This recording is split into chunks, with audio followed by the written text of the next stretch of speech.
Akhirnya dia pernah bicara gini sama saya, "Emang ibu punya uang mau beli mesin sama saya?" Dia bilang gitu. Waduh tuh kayaknya dek, kena banget di hati kan.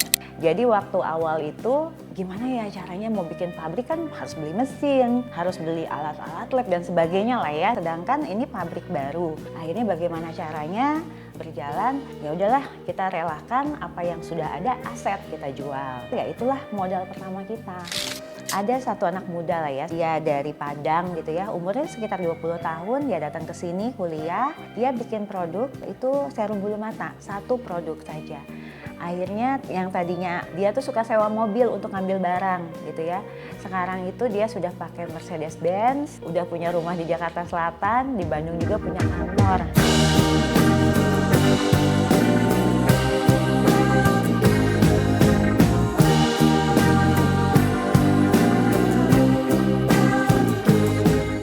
Perkenalkan, nama saya Rizky Ananda Musa. Saya adalah owner dari PT Skinsol Cosmetic Group dan PT Skinsol Bionatur Asia yang ada di Kota Bandung, Jawa Barat. Tepatnya di Batu Jajar. PT Skinsol Cosmetic Industry bergerak di bidang industri ya, pastinya kita itu pabrik maklun. Jadi kalau PT Skinsol Cosmetic Industry itu adalah pabrik kosmetik. Kalau PT Skinsol Bionatur Asia itu pabrik jamu tradisional, pangan, makanan dan minuman. Jadi untuk di PT SKI dan SBA karena kita pabrik maklun, jadi kita memang menyediakan dari hulu ke hilir ya, mulai dari perizinan, contohnya Badan POM, halal, haki, itu semua kita bantu urus untuk customer. Jadi customer itu biasanya prosesnya adalah mereka datang ke kita, konsultasi gitu kan ya. Mau bikin apa nih produknya? Baru nanti kita sarankan, oke tren saat ini seperti apa. Lalu setelah itu mereka akan memilih produk dari kita, lalu kita membuatkan sampel yang sesuai dengan keinginan customer. Kita berikan sampelnya setelah 14 hari kerja, lalu mereka mencoba biasanya. Nah setelah mencoba, apabila mereka sudah setuju, biasanya kita langsung melanjutkan sign kontrak ya. Nah setelah itu baru kita daftarkan Badan POM. Nah proses dari pendaftaran Badan POM sampai keluar Badan POM itu berbeda-beda. Untuk SKI sendiri, untuk kosmetik itu biasanya 45 hari kerja. Tapi kalau misalkan untuk SBA, untuk jamu tradisional, pangan maupun makanan minuman, itu biasanya bisa 6 bulan sampai 1 tahun lebih lama karena mungkin dikonsumsi ya.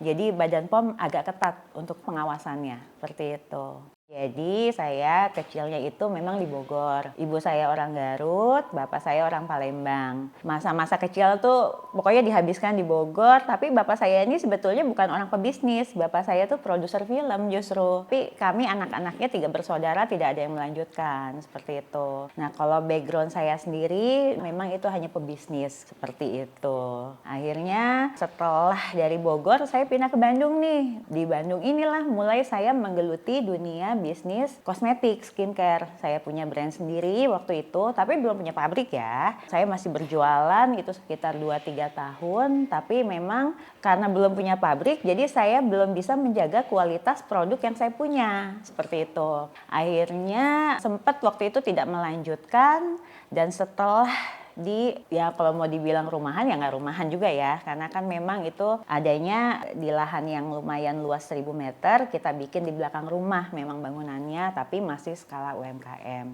Disitulah awal berdirinya CV Skin Solution Beauty Care Indonesia seperti itu. Yang pertama kan memang saya bisnis itu sekitar 2-3 tahun tapi waktu itu saya masih maklun ke tempat lain kan. Nah waktu saya maklun saya belajar dari sana adalah kualitas produk nomor 1 perizinan itu lebih penting gitu karena waktu itu ternyata pabrik yang tempat saya maklun itu izinnya belum lengkap. Nah disitulah terjadi masalah sampai akhirnya ya saya stop untuk berdagang gitu. Waktu membuat CV Skin Solution Beauty Center itu kan masih CV ya waktu awal itu kami berkomitmen saya dan Pak Simon gitu ya untuk pokoknya semua regulasi, semua perizinan itu nomor 1 deh. Kita harus ngeberesin itu semua dulu, baru kita buka usaha istilahnya seperti itu.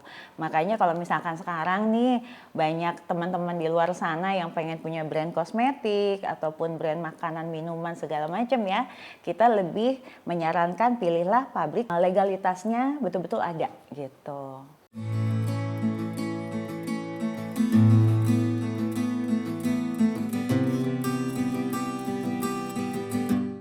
bisnis memang bukan bisnis warisan orang tua, bukan bisnis atau kita ada suntikan dana atau ada penyandang dana dan sebagainya gitu ya, itu nggak ada, sama sekali nggak ada.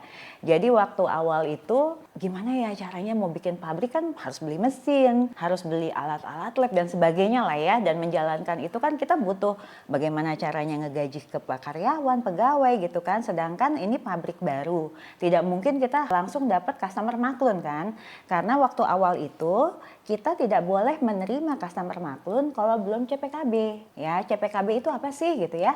CPKB itu cara pembuatan kosmetik yang baik dan benar. Perlu proses kan menuju ke sana. Akhirnya bagaimana caranya usaha yang saya awali dengan saya dan suami ini berjalan, ya udahlah kita relakan apa yang sudah ada, aset kita jual. Itulah modal pertama kita. Ini belum menyertakan bank nih, karena bank juga kan mesti ada kepercayaan ya. Akhirnya setelah, kalau nggak salah saya setelah 1 tahun apa 2 tahun itu baru bank juga mulai melirik kita seperti itu. Malah ada satu momen ya yang mungkin agak, jadi saya pernah manggil vendor mesin gitu ya, dan dia melihat kan waktu itu masih UMKM nih, masih CV, ngelihat kok pabriknya kok kecil amat, tidak clean seperti pabrik-pabrik yang besar gitu ya. Akhirnya dia pernah bicara gini sama saya, emang ibu punya uang katanya mau beli mesin sama saya, dia bilang gitu. Waduh tuh kayaknya kena banget di hati kan. Saya bilang insya Allah sih Pak, kalau misalkan Bapak percaya sama saya bilang gitu ya, insya Allah ya saya mau pesan di Bapak gitu kan, karena kan kita mau upgrade gitu kan, pikir saya seperti itu. Tapi akhirnya Bapak tersebut gitu ya, kok saya hubungi kok susah gitu ya. Oh ya udahlah, mungkin dia juga nggak mau diorder kali sama saya. Nah setelah dari situ akhirnya saya cari vendor lain dong. Alhamdulillah ada satu vendor yang sampai detik hari ini masih support kita gitu. Jadi mungkin ya Bapak yang dulu vendor yang menolak saya itu mungkin melihat ya sekarang kita udah sebesar ini gitu ya. Mudah-mudahan lah menjadi pelajaran untuk beliau gitu ya, bahwa janganlah pernah melihat orang itu dari casingnya atau dari tempat fasilitasnya, karena kita nggak tahu orang itu akan menjadi besar ataupun tidak gitu. Terus pernah juga ada satu kejadian waktu itu Lebaran, Idul Fitri gitu ya. Kan biasanya kalau misalkan pegawai ya nggak mau tahu lah tanggal 1 gajian, pokoknya pas Lebaran dapat THR gitu kan. Kalau kita kan pengusaha udah pusing 7 keliling tuh kalau misalkan kayak gitu ya. Nah pada waktu Lebaran itu aduh produk belum ada yang laku gitu ya, pembayaran juga masih susah lah orang ditagih. Akhirnya apa? Akhirnya untuk membayar THR karyawan itu saya sempat dibantu sama ibu saya waktu itu.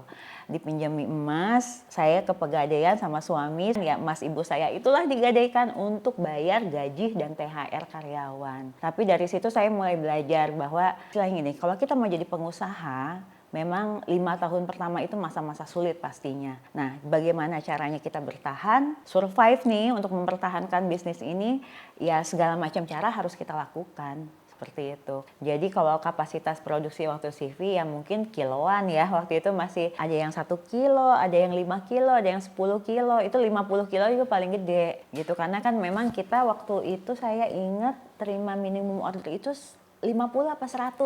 Cuman memang harusnya repeat order tiap bulannya gitu ya. Jadi memang masih kecil. Jadi orang itu kita cari kepercayaannya dulu deh gitu. Customer saya itu pertama saya inget banget orang Jakarta ya itu ya. Dia penjual salah satu brand kosmetik, dia reseller, akhirnya dia pengen punya brand. Nah di situ saya inget banget waktu dia nilai kontraknya sekitar 100 juta apa 200 juta tuh, tapi kayaknya bahagia banget gitu ya. Waktu terima kontrak sebesar itu kayaknya ya Allah ini mungkin ya akan berjalan dengan semua, karena baru satu itu aja gitu. Waktu menerima kontrak akhirnya kita mengerjakan dengan benar-benar, alhamdulillah. Waktu itu dia juga sukses gitu ya, dan akhirnya mulai berdatangan tuh dari mulut ke mulut. Dan tidak lupa pastinya Pak Simon itu waktu awal juga dia mulai main sosial media nih, kayak ke Facebook terus sama Line mungkin ya. Dia mulai mengiklankan, lama-kelamaan tuh makin hari, minggu ke minggu dan tahun ke tahun itu PT Skinsol tuh mulai orang tahu orang kenal. Akhirnya dari hampir 15 tahun sampai sekarang itu kurang lebih kita sudah ada 600 brand untuk PT SKI. Kalau untuk SBA, karena memang SBA kan masih baru ya, masih sekitar 3-4 tahun ya, itu mungkin sekitar 30 sampai 40 brand yang sudah bekerja sama dengan kita. Untuk pegawai sendiri berawal dari 7 orang gitu ya. Saya, Bapak, akunting, terus orang apoteker waktu itu ya, terus sama beberapa lah gitu. Jadi cuma 7 orang lah, saya inget banget. Bagian produksi saya, bagian packing saya, saya dan yang lain ya. Jadi kita tuh saling membantu gitu loh. Kayak dari 7 orang karyawan, akhirnya kita berkembang sekarang kurang lebih di 300 orang karyawan. Tapi itu kan terbagi ya. Ada untuk SKI, ada SBA, ada orang kantornya, ada holding juga. Kita punya holding sekarang. Terus kalau Bapak memang khusus untuk regulasi. Nah, regulasi seperti Badan POM, halal, semua diurus sama Bapak. Jadi kita istilahnya bahu-membahu, kerjasama, gotong royong lah untuk membesarkan usaha ini.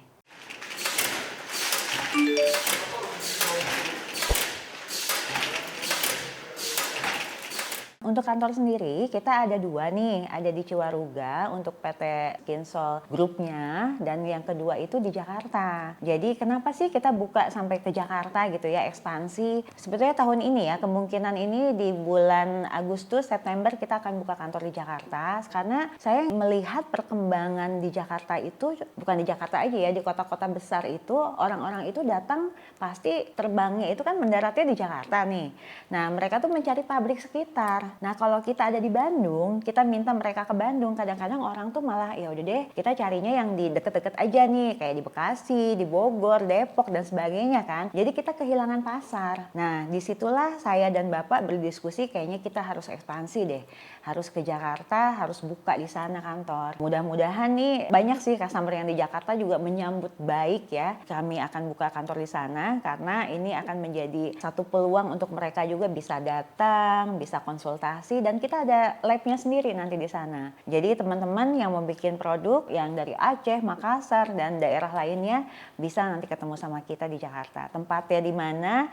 Itu di Grand Wijaya di Jakarta Selatan. Nah, saya mau menjelaskan satu lagi nih. Jadi di PT SKI ini kita punya varian baru yaitu PKRT. Nah, kalau misalkan Masnya belum tahu PKRT itu apa sih gitu ya. Jadi seperti pembersih lantai, terus hand sanitizer tadi masuknya PKRT. Udah gitu kayak pembersih cuci tangan ya, ataupun pembersih cuci piring, atau buat cuci baju. Nah, itu masuknya perizinannya PKRT. Nah, kita tuh lagi masukin ke beberapa rumah sakit dan hotel juga. Jadi kan kalau misalkan hotel, rumah sakit pastinya memerlukan ya, mereka kan mungkin nggak tiap menit ya, tapi tiap jam pasti ada ruangan yang akan dibersihkan. Nah itu apalagi rumah sakit, itu ada perizinan khusus untuk ruang operasi, ruang-ruang yang memang ICU, itu memang khusus harus ada izinnya dan syarat-syaratnya, kita bisa bikin itu. Jadi kalau misalkan teman-teman punya rumah sakit ataupun punya hotel, itu bisa menghubungi kami juga, nanti punya brand sendiri khusus untuk di rumah sakit teman-teman. Jadi ada beberapa nih yang harus saya ceritakan juga ya. Di tengah maraknya, kan mungkin Masnya juga dengar ya, skincare ini yang sedang tidak baik-baik saja, ada overclaim lah, ada misalkan dioplos lah pakai merkuri, pakai hidrokinon gitu ya. Mungkin di tahun 2024 kemarin rame banget kan gitu ya. Alhamdulillah tapinya PT Skinsol Cosmetic Industry dan PT Skinsol Bionatur Asia tetap menjaga kualitas, kita tetap menjaga kepercayaan ke customer. Gini loh, kalau kita memproduksi produk yang bagus ya pasti repeat order di lapangan kan banyak, terus menerus kan. Tapi kalau misalkan kita menyalahi aturan dari Badan POM, pasti kan nanti yang terkena bukan hanya kita loh, tapi yang brand yang maklum di kita juga pasti akan kena imbasnya. Maka dari itu kami selalu menjaga kualitas ya. Kalau misalkan saya bilang ini dikasihnya niacinamide 5%, saya akan bilang ke anak-anak juga jangan pernah mengurangi. Kalau nambah boleh, tapi kalau dikurangi jangan, saya bilang. Kenapa? Karena kita harus menjaga kepercayaannya customer. Cari kepercayaan itu susah banget Mas. Pastinya karena selama 15 tahun ini nama kita alhamdulillah belum pernah cacat. gitu ya. Jadi kami sangat menjaga itu. Nah, itulah kenapa Bapak Michael Simon juga sekarang sudah terpilih 2 periode untuk menjadi Ketua Perkosmi di Jawa Barat. Perkosmi itu apa sih? Perkosmi itu adalah Persatuan Kosmetik Indonesia. Jadi perkumpulan asosiasi itu yang terdiri dari ada pabrik kosmetik, ada bahan baku ya, ada juga klinik-klinik kecantikan, ada juga sebagian. Kalau misalkan kita bilang brand-brand besar juga ketuanya di Surabaya itu di Jawa Timur itu mungkin tahu ya teman-teman di sini Viva Kosmetik itu ketuanya juga. Kalau misalkan di Jakarta kalau nggak salah saya yang sekarang tuh L'Oreal kalau nggak salah ya. Dulu Ibu Nur Hayati Subakat yang punya Wardah. Nah itu jadi memang banyaknya pemain-pemain lama lah intinya ya. Nah Bapak itu terpilih sudah 2 periode. Artinya alhamdulillah kami sudah dipercaya kan ya di bisnis ini. Nah terus kabar gembiranya lagi di tahun 2026 kemarin awal kami terpilih menjadi orang tua asuh oleh Badan POM. Jadi tidak semua pabrik terpilih. Dari seluruh pabrik di Indonesia hanya 10 pabrik saja. Salah satunya adalah PT SKI. Seperti itu. Jadi kami sangat memberikan support kepada UMKM untuk maju berkembang. Kalau mau konsultasi dan sebagainya bisa menghubungi PT SKI. Seperti itu.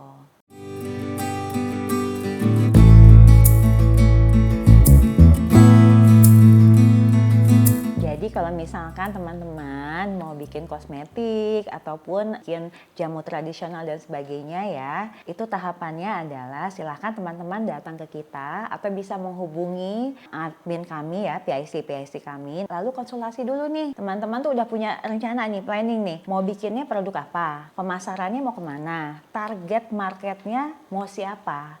Karena kalau misalkan kita contoh lah, target market kita anak muda gitu ya, nggak mungkin kita kan bikin yang harganya yang terlalu tinggi, terlalu mahal. Oke, kalau anak muda, perempuan, oke mau bikin apa? Lip tint misalkan.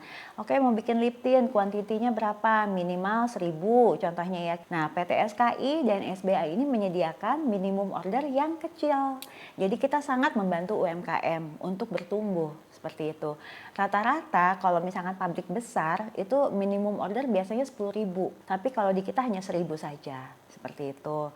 Setelah itu baru deh customer bisa berjualan gitu. Jadi dari awal itu saya kan sudah bilang ya, kenapa sih kita pengen bikin satu usaha yang bisa memberikan manfaat untuk orang banyak.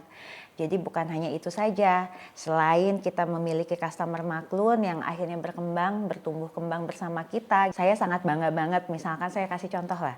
Ada satu anak muda lah ya, dia dari Padang gitu ya, umurnya sekitar 20 tahun, dia datang ke sini kuliah, dia bikin produk itu serum bulu mata, satu produk saja. Akhirnya yang tadinya anak muda ini ya kesini juga kalau seingat saya itu dia tuh suka sewa mobil untuk ngambil barang gitu ya. Sekarang itu dia sudah pakai Mercedes-Benz, udah punya rumah di Jakarta Selatan, di Bandung juga punya kantor gitu ya yang tingkat 3 atau tingkat 4 lah gitu. Jadi dari situ saya melihat ya itu hanya 3 tahun bekerja sama dengan kita. Jadi satu pencapaian yang luar biasa kalau menurut saya ya. Jadi saya bangga banget bisa menjadi kisah sukses mereka gitu loh. Ada di dalam situ kan.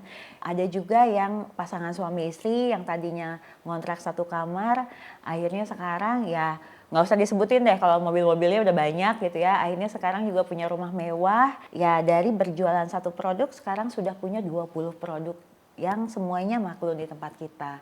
Jadi dari situ saya bilang kita itu bukan hanya membantu orang sekitar kita bukan hanya membantu keluarga inti saya, tapi kita membantu orang banyak.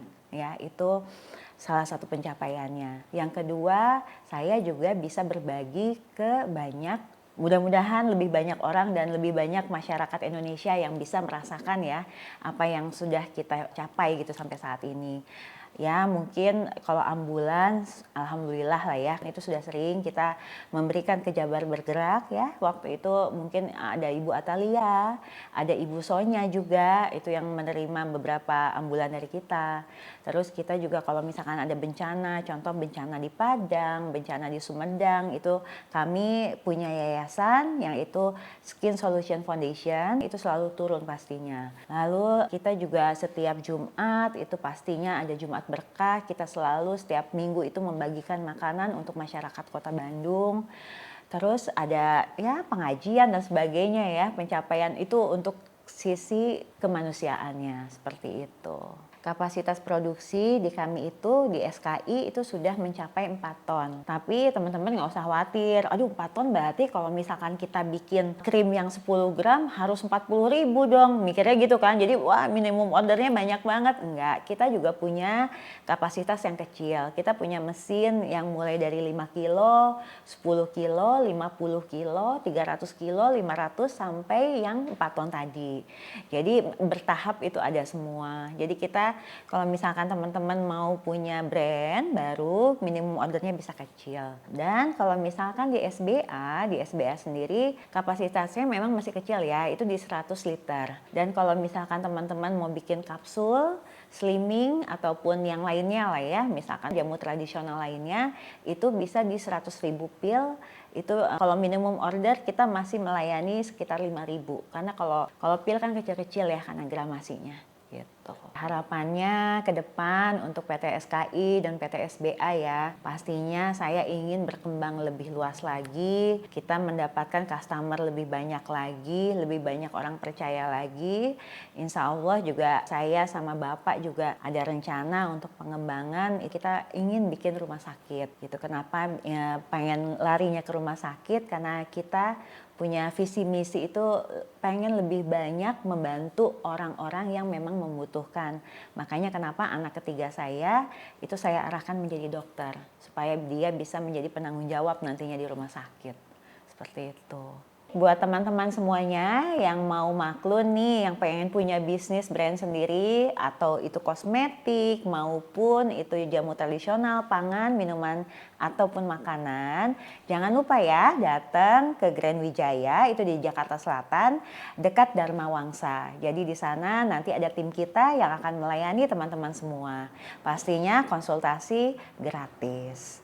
Buat teman-teman semuanya yang mau memulai usaha punya brand sendiri, pesan saya adalah jangan pernah takut untuk melangkah. Karena biasanya kita itu untuk memulai sesuatu pasti banyak yang difikirkan. Aduh nanti gimana ya, brand kosmetik kan udah banyak, brand ini kan udah ada. Nah kalau terlalu banyak mikir, akhirnya kita tidak mau melangkah, ya kita akan stagnan di sana saja. Tapi jangan pernah berhenti untuk melangkah dan mencoba. Karena kita tidak pernah tahu di masa yang akan datang mungkin kita akan menjadi salah satu brand viral yang ada di Indonesia. Saya Rizky Ananda Musa, owner dari PT Skinsol Cosmetic Group. Ini naik kelas versi saya, temukan naik kelas versi kamu.